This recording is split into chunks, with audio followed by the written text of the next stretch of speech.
Bismillahirrahmanirrahim. Assalamualaikum warahmatullahi wabarakatuh. Waalaikumsalam warahmatullahi wabarakatuh. Yang terhormat kepada Bapak Alvan selaku dosen pengampu mata kuliah Al-Islam dan juga teman-teman dari Prodi Pendidikan Biologi yang berbahagia. Alhamdulillahirrahmanirrahim, puji syukur kehadirat Allah Subhanahu wa Ta'ala yang telah melimpahkan segala nikmat dan juga karunia-Nya sehingga kita dapat bertemu melalui layar virtual ini. Sebelumnya, saya mengucapkan terima kasih kepada Bapak Alvan dan juga teman-teman yang sudah mau menyempatkan waktunya untuk menonton video presentasi dari kelompok kami. Perkenalkan, saya Arum Kusmawati dengan NIM 21102111026 sebagai moderator dan juga rekan saya Amalia Putri Kusuma Vega dan juga Fiza Azhara Alaras. Di sini kami akan mempresentasikan materi dengan tema yaitu ibadah maliyah. Sebelum kita lanjut ke materi apa saja yang akan kita bahas, saya akan membacakan sebuah surat yang berkaitan dengan ibadah maliyah. Next.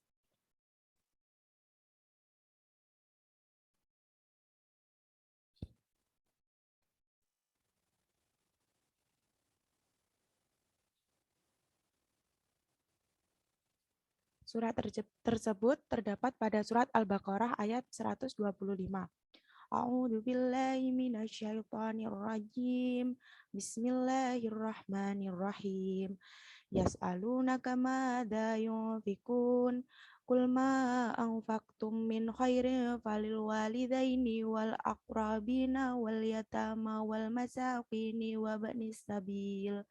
Wa ma taf'alu min khairin fa innallaha bihi alim. Shadaqallahul adzim. Artinya, mereka bertanya tentang apa yang mereka nafkahkan. Jawablah, apa saja harta yang kamu nafkahkan hendaklah diberikan kepada ibu bapak, kaum kerabat, anak-anak yatim, orang-orang miskin, dan orang-orang yang sedang dalam perjalanan. Dan apa saja kebaikan yang kamu buat, maka sesungguhnya Allah Maha mengetahuinya. Selanjutnya, yaitu kita akan membahas materi-materi apa yang akan disampaikan pada kali ini. Yang pertama, yaitu pengertian ibadah maliyah. Yang kedua, macam-macam ibadah maliyah.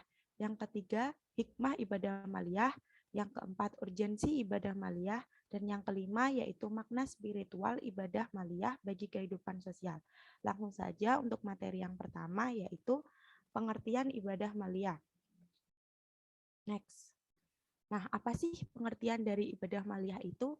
Ibadah maliyah adalah amalan-amalan ibadah yang lebih banyak dilakukan dengan sarana harta benda atau ibadah yang diwujudkan dalam bentuk pemberian harta, yaitu menggunakan harta yang Allah karuniakan untuk apa-apa yang Allah cintai dan ridhoi, seperti infak, zakat, sedekah, dan juga lain-lain. Ibadah maliyah merupakan investasi amal yang tidak akan berhenti pahalanya, walaupun yang bersangkutan itu sudah meninggal, yang dikenal dengan ibadah amal jariah. Harta yang dititipkan kepada manusia harus dijadikan sebagai bekal kepada Allah Subhanahu wa Ta'ala. Banyak harta harus mendorong seseorang untuk lebih banyak beribadah kepadanya. Terdapat dua hukum dalam ibadah maliyah, yaitu yang pertama wajib dan yang kedua sunnah. Menurut para ulama, ibadah maliyah wajib itu yaitu a'udzubillahi minasyaitonirrajim. Bismillahirrahmanirrahim. Ma yusabu ala fi'lihi wa yu'aqabu ala tarqih. Artinya, sesuatu yang diganjar jika mengamalkannya dan disanksi jika meninggalkannya. Jadi ketika kita melakukan ibadah maliyah wajib ini, kita akan mendapatkan pahala. Tetapi ketika kita meninggalkannya, kita akan mendapatkan dosa atau punishment dari Allah Subhanahu wa Ta'ala. Sedangkan ibadah maliyah yang sunnah itu menurut para ulama yaitu A'udzubillahi minasyaitonirrajim. Bismillahirrahmanirrahim. Ma yusabu ala fi'lihi wa la yu'aqabu ala tarqih. Artinya sesuatu yang diganjar jika mengamalkannya dan tidak disanksi jika meninggalkannya. Ketika kita melakukan ibadah maliyah sunnah ini, kita akan mendapatkan pahala dari Allah Subhanahu wa Ta'ala. Tetapi ketika kita meninggalkannya, itu kita tidak akan mendapatkan dosa atau punishment dari Allah Subhanahu wa Ta'ala. Baik, materi selanjutnya akan disampaikan oleh rekan saya yaitu Fiza.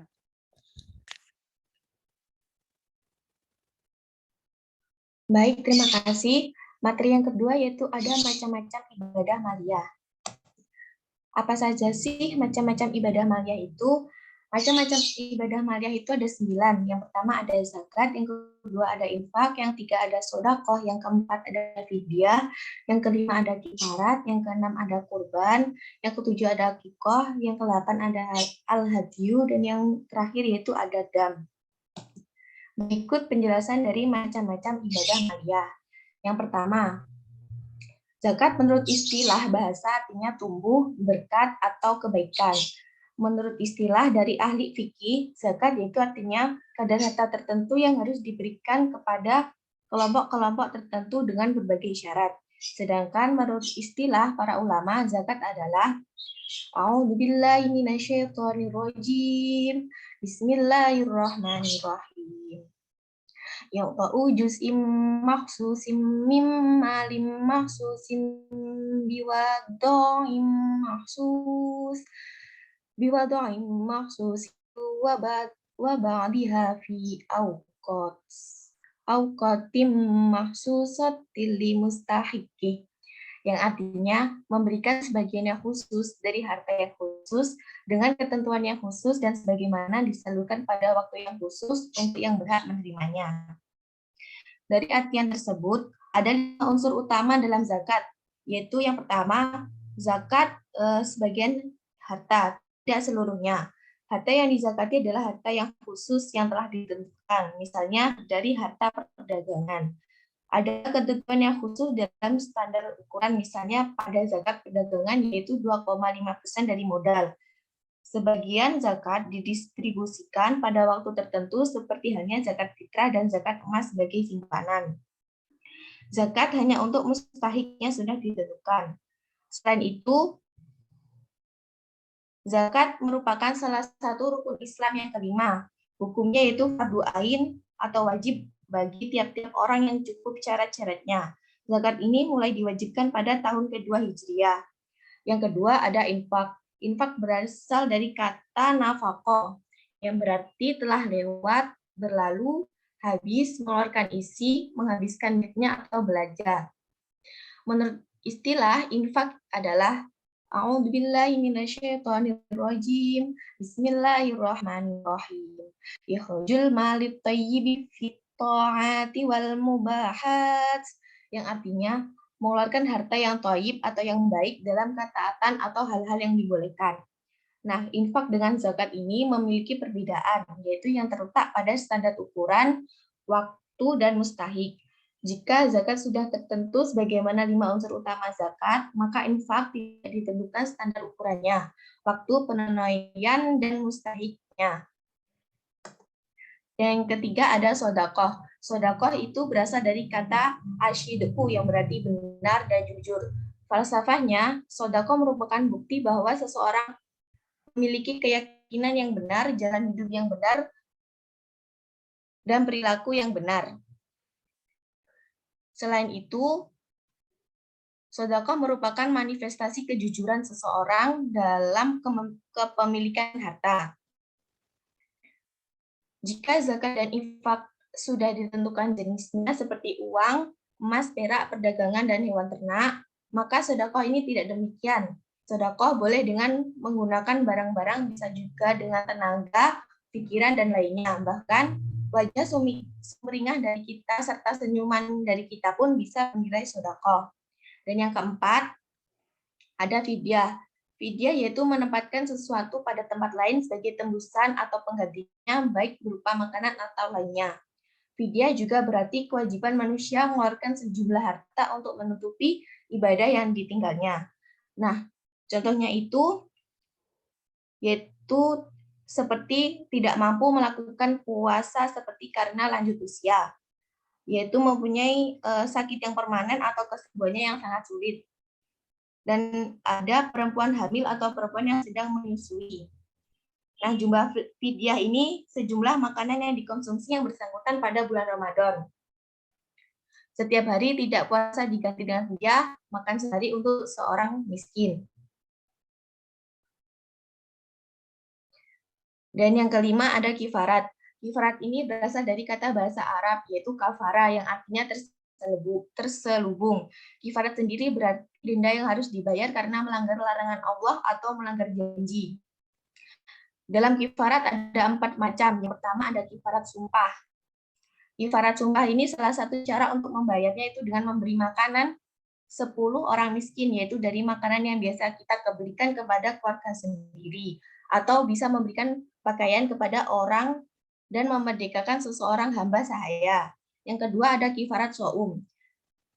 Hal ini terjadi karena sebagai akibat melakukan pelanggaran so'um, melakukan jima atau bersetubuh pada siang hari bulan Ramadan bagi mereka yang wajib melakukan puasa Ramadan. Salah satu cara untuk membayar dari kifarat so'um ini yaitu dengan cara memerdekakan hamba sahaya, bisa juga dengan melakukan puasa selama 2 bulan berturut-turut. Tetapi juga bisa dengan memberikan makanan kepada 60 fakir miskin. Yang ketiga ada kifarat sihar.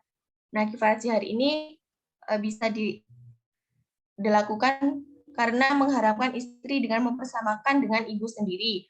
Hal ini bisa dibayar dengan cara memberikan makanan 60 orang miskin. Selain itu bisa juga dengan memerdekakan hamba sahaya atau melakukan puasa selama 2 bulan berturut-turut.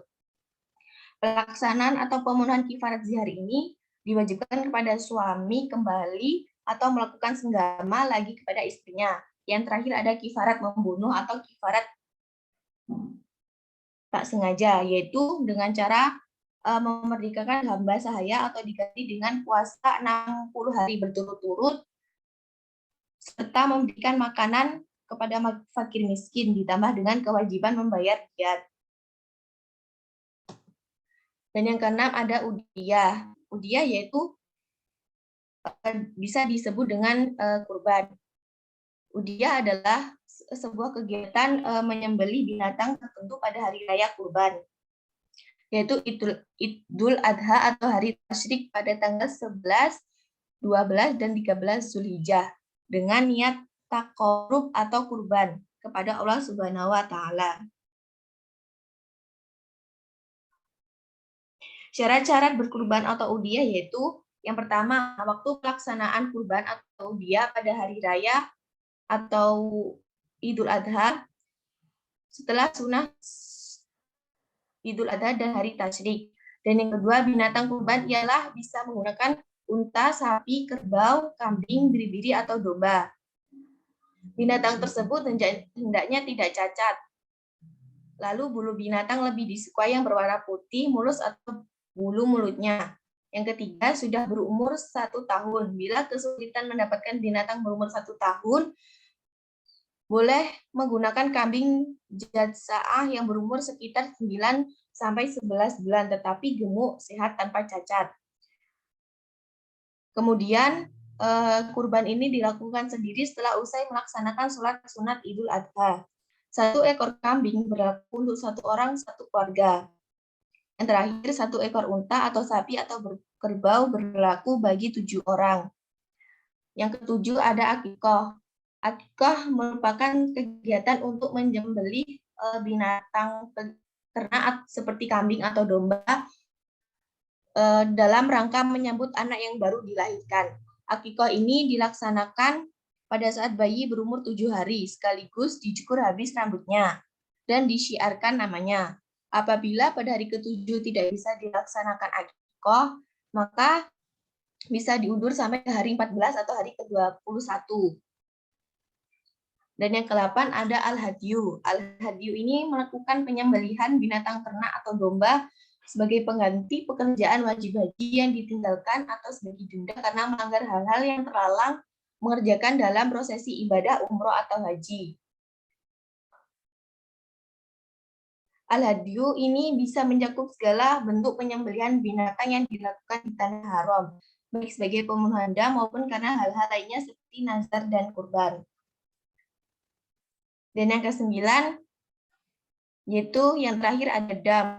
Dam ini menyembelih binatang tertentu sebagai sanksi terhadap pelanggaran atau karena meninggalkan sesuatu yang diperintahkan dalam rangka pelaksanaan ibadah haji dan umroh, atau karena mendahulukan umroh daripada haji, yaitu haji tamatu, atau karena melakukan haji dan umroh secara bersamaan, yaitu haji qiran.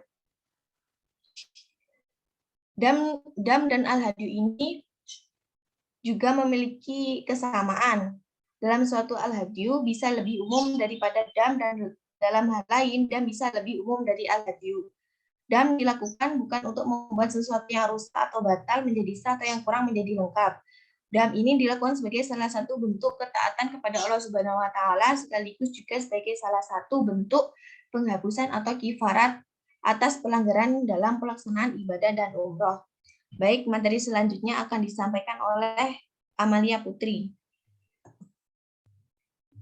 Baik, selanjutnya saya akan menjelaskan tentang hikmah ibadah maliyah. Next.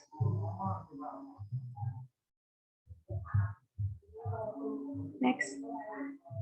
Nah, ibadah maliyah membawa berkah baik kepada orang miskin selaku penerima maupun orang kaya. Di antaranya hikmahnya yang pertama yaitu sebagai pembersih harta. Jadi dengan berzakat, harta itu menjadi bersih dari hak-hak orang lain yang dititipkan oleh Allah kepada orang kaya. Nah, yang kedua yaitu sebagai pembersih hati dari penyakit tamak, rakus, kikir, dan penyakit-penyakit hati lainnya. Dan yang ketiga yaitu memberikan zakat atau infak dan lainnya kepada fakir miskin bisa menjaga keseimbangan hidup atau kesenjangan dan menghindari ketidakadilan sosial. Yang keempat yaitu memupuk rasa kasih sayang dan kecintaan orang kaya atau agniya kepada orang miskin sehingga terjalin keterpaduan antara orang miskin dan orang kaya. Nah, yang terakhir yaitu mengikis segala bentuk kejahatan yang bisa terjadi di masyarakat akibat kesenjangan, kecemburuan, serta ketidakadilan sosial. Selanjutnya yaitu urgensi ibadah maliyah. Bagaimana sih urgensi dari ibadah maliyah itu? Nah, yang pertama yaitu bisa membersihkan harta dari kotoran kebaikan, keserakahan, kekejaman, dan kezaliman terhadap kaum fakir miskin. Yang kedua yaitu berfungsi sebagai ekonomi, yaitu membantu makanan bagi yang miskin atau yang memerlukan. Dan yang terakhir yaitu memiliki fungsi sosial. Dengan memberikan zakat kepada fakir miskin bisa menjaga keseimbangan hidup atau kesenjangan dan menghindari ketidakadilan sosial. Dalam Al-Quranul Karim sendiri, zakat dan sholat banyak sekali dijadikan dalam suatu ayat. Jadi artinya digandingkan. Hal ini menunjukkan bahwa urgensi zakat sama dengan urgensi sholat. Abu Bakar As-Siddiq yang biasanya kebijakannya selalu lunak pada saat ada kasus sejumlah umat Islam yang rajin sholat tetapi tidak mau membayar zakat, beliau spontan melakukan sebuah sikap yang sangat keras dengan sumpah. Demi Allah, saksikan oleh kalian. Demi Allah, saya akan berperang dengan orang-orang yang sudah rajin sholat tetapi tidak mau membayar zakat. Mungkin hal ini terjadi karena kebijakan dan sikap Abu Bakar yang begitu tegas, mereka segera membayar zakat. Perintah itu ditujukan kepada para penguasa muslim untuk turut campur supaya memerintahkan kepada umat Islam yang wajib mengeluarkan zakat. Next. Selanjutnya yaitu makna spiritual ibadah maliyah bagi kehidupan sosial. Nah, yang pertama yaitu kewajiban bersyukur atas nikmat harta harus dibuktikan dengan cara menggunakan harta tersebut sebagai sarana ibadah kepada Allah Subhanahu wa taala. Yang kedua yaitu pelaksanaan tugas ibadah kepada Allah tidak hanya diwujudkan dalam bentuk ibadah fisik saja, tapi juga harus diwujudkan dalam bentuk ibadah harta. Dan yang terakhir yaitu ibadah maliyah memiliki fungsi sosial. Dengan memberikan zakat atau infak dan lainnya kepada fakir miskin, bisa menjaga keseimbangan hidup atau kesenjangan dan menghindari ketidakadilan sosial. Baik, selanjutnya saya kembalikan kepada moderator.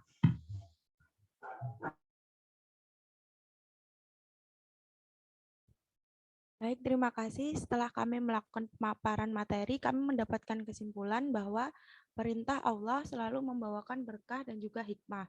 Manusia tidak akan pernah lepas dari harta, karena harta merupakan kebutuhan bagi manusia. Dengan harta, manusia bisa memenuhi kebutuhan yang bersifat primer, sekunder, maupun tersier. Selain untuk memenuhi kebutuhan-kebutuhan hidup, dengan harta manusia juga bisa beribadah kepada Allah, yakni sebagai ibadah maliyah yang memberikan pengaruh baik bagi pemberi dan juga penerimanya. Terima kasih, mungkin itu presentasi yang dapat kami sampaikan pada kali ini. Saya mewakili kelompok, mohon maaf sebesar-besarnya apabila dalam pemaparan materi terdapat sesuatu yang kurang berkenan. Untuk teman-teman yang ingin bertanya, silahkan menulis pertanyaannya di kolom komentar. Saya tutup presentasi kali ini. Sekian, wabillahi taufiq walhidayah. Wassalamualaikum warahmatullahi wabarakatuh. Waalaikumsalam warahmatullahi wabarakatuh.